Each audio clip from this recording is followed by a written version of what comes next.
ഈ വാള് നല്ല വാളാണല്ലോ, വാളിനെ കുറിച്ചിങ്ങനെ മധു പറയാൻ തുടങ്ങി. അപ്പോൾ ആ മധു പറഞ്ഞിങ്ങനെ തുടങ്ങിയപ്പോൾ അയാൾ തിരിച്ച് ആ വാളിൻ്റെ ഹിസ്റ്ററികൾ പറയാൻ തുടങ്ങി. ഇത്ര യുദ്ധം ജയിച്ചിട്ടുണ്ട്, ഇത്ര ആളെ വകവരുത്തിയിട്ടുണ്ട്. അപ്പോൾ അയാളിങ്ങനെ കയറി പോവുകയാണ്.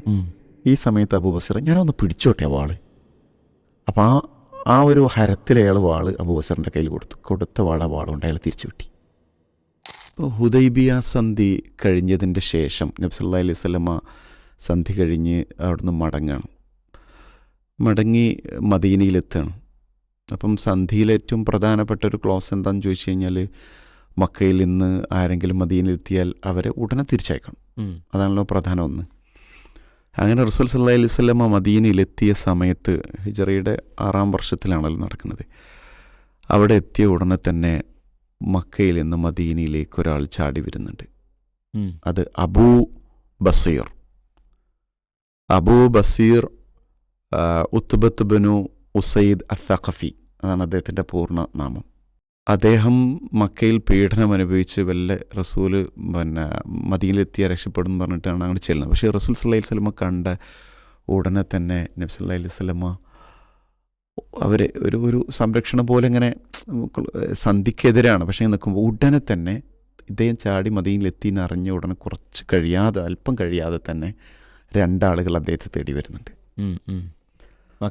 മക്കയിൽ നിന്ന്. അവർ വന്നിട്ട് പറഞ്ഞു, നിങ്ങൾ അബൂ ബസീറിനെ ഇവിടെ വെച്ചാൽ നമ്മുടെ സന്ധിക്കെതിരാണ്, ഞങ്ങളുടെ കൂടെ തിരിച്ചു കിട്ടണം, ഞങ്ങൾ തിരിച്ചു കൊണ്ടുപോകണം മക്കയിലേക്ക്. അതിൻ്റെ ഓർഡറുമായിട്ടാണ് ഞങ്ങൾ വന്നിട്ടുള്ളത്.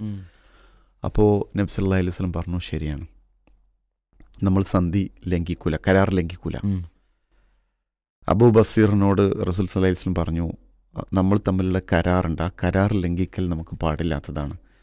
അള്ളാഹു താങ്കൾക്ക് ഒരു നല്ല സൗകര്യം ശേഷം തന്നേക്കാം, ഇപ്പോൾ ക്ഷമിക്കൂ എന്ന് പറഞ്ഞിട്ട് ആ 2 പേരുടെയും കൂടെ അബൂ ബസീർ തിരിച്ച് മക്കയിലേക്ക് മടങ്ങി പോകുമ്പോൾ സഹാബികളൊക്കെ അത് വേദനയോടുകൂടി നോക്കി നിൽക്കുകയാണ്. അബൂ ബസീറും അവസാനം റസൂലിൻ്റെ വാക്ക് അംഗീകരിച്ചുകൊണ്ട്, പിന്നെ അദ്ദേഹത്തിനാണെങ്കിൽ ഒട്ടും ഇഷ്ടമല്ല, അത്രയും പീഡനം സഹിച്ച സ്ഥലത്തേക്ക് വീട് തിരിച്ചു പോകല്ലേ.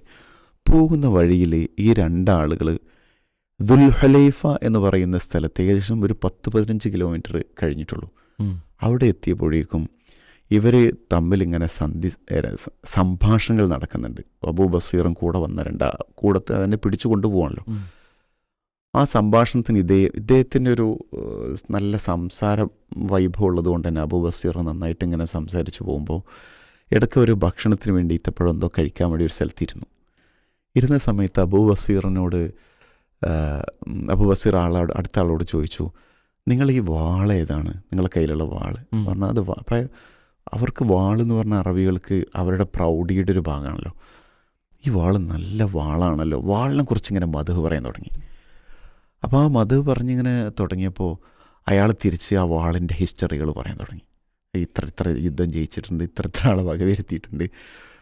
അപ്പോൾ അയാളിങ്ങനെ കയറി പോവുകയാണ്. ഈ സമയത്ത് അബൂബക്കർ ഞാനൊന്ന് പിടിച്ചോട്ടെ ആ വാള്. അപ്പോൾ ആ ഒരു ഹരത്തിൽ അയാൾ വാള് അബൂബക്കറിൻ്റെ കയ്യിൽ കൊടുത്ത വാളുകൊണ്ട് അയാൾ തിരിച്ചു വെട്ടി. ഈ വെട്ട് കണ്ട് അയാൾ അവിടെ വീണ്. കൂടെ ഉണ്ടായിരുന്ന ഒരാൾ പേടിച്ചു തിരികെ ഓടി. അബൂബക്കർ എന്ത് ചെയ്തു, അവിടുന്ന് വേഗം മദീനയിലേക്ക് തന്നെ തിരിച്ചു ചെല്ലുകയാണ്.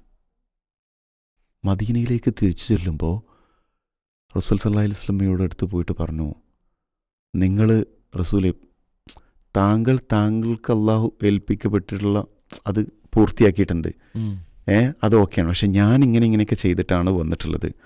അതുകൊണ്ട് എനിക്ക് രക്ഷപ്പെടാനുള്ള അവസരം അള്ളാഹു തന്നു, ഞാൻ രക്ഷപ്പെട്ടു വന്നിരിക്കുകയാണെന്ന് പറഞ്ഞു.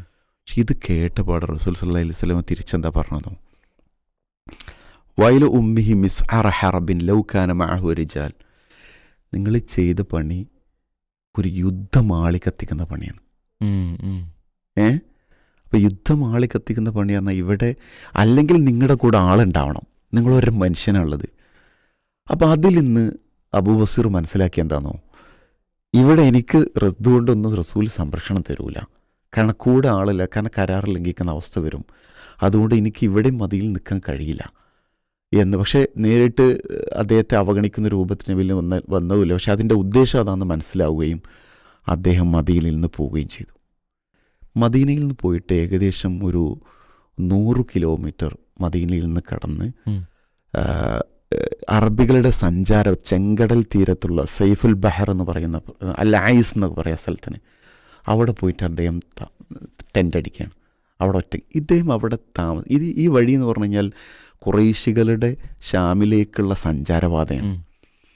അപ്പോൾ ആ പാത പ്രധാനപ്പെട്ട വഴിയാണ്. ഇവിടെ അയാൾ ടെൻ്റ് അടിച്ചിട്ടുണ്ടെന്നുള്ള വിവരം അപ്പോഴേക്കും എവിടെ കിട്ടിയിട്ടുണ്ട്?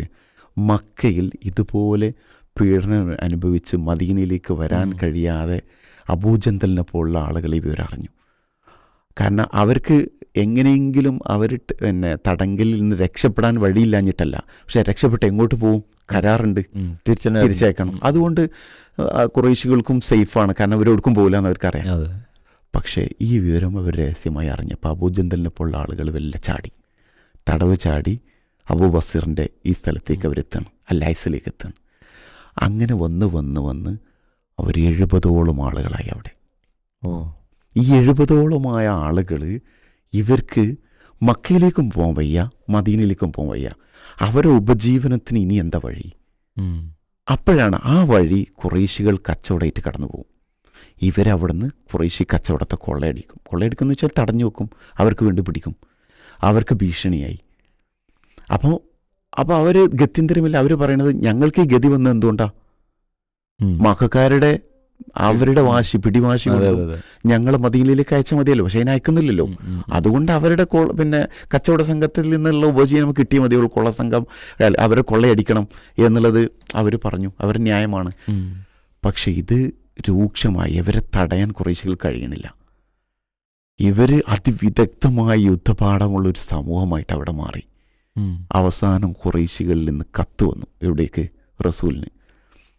അവിടെ അല്ലൈസിൽ തമ്പടിച്ചിട്ട് ആളുകളെ ദയവ് ചെയ്ത് നിങ്ങൾ മദീനയിലേക്ക് അയക്കണം, അത് ഞങ്ങൾക്കൊരു പ്രശ്നമില്ല, കരാറുകൾ ലംഘിച്ചു, പെർമിഷൻ കൊടുത്തു.